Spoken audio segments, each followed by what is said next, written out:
Start. We are told that dispute is only in respect to property number 5, which has led to filing of 2 suits, full stop. Appellants did not insist on division of this property by mates and bounds and agreed that respondents shall pay value of share of appellants and thereafter appellants shall forego their claim, full stop. It is pursuant thereto value of house was worked out and the same was acted upon after making payment of 3 installments of respondents, full stop. Appellants also acted upon by handing over possession to respondents, full stop. This document has been relied by both the parties in defense also, full stop.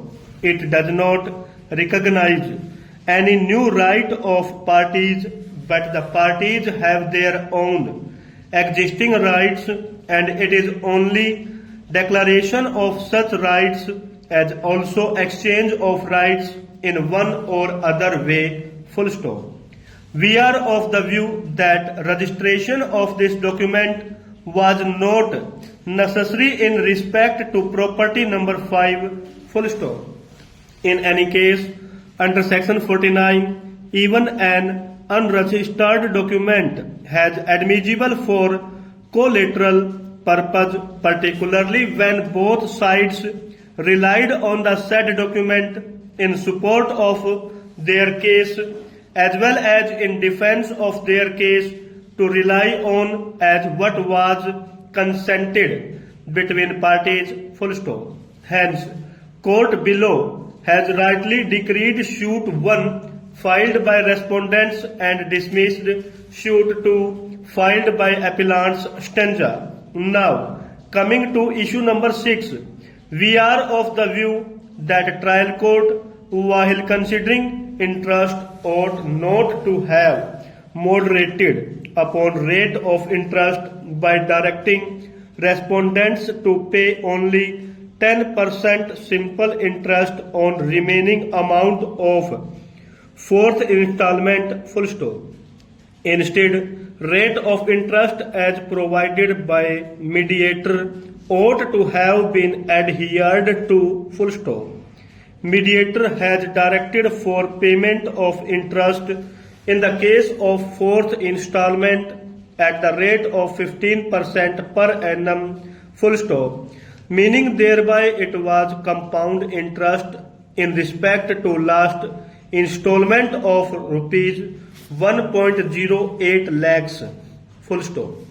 In respect to other installments, it only says that interest shall be 15% per annum, full stop.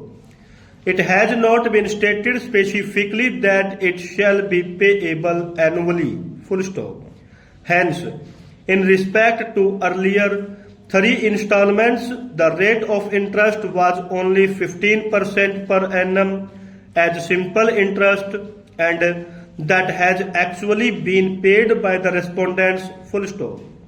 In respect to last installment, that is second installment of rupees 1.08 lakhs, interest is payable at the rate of 15% per annum, full stop.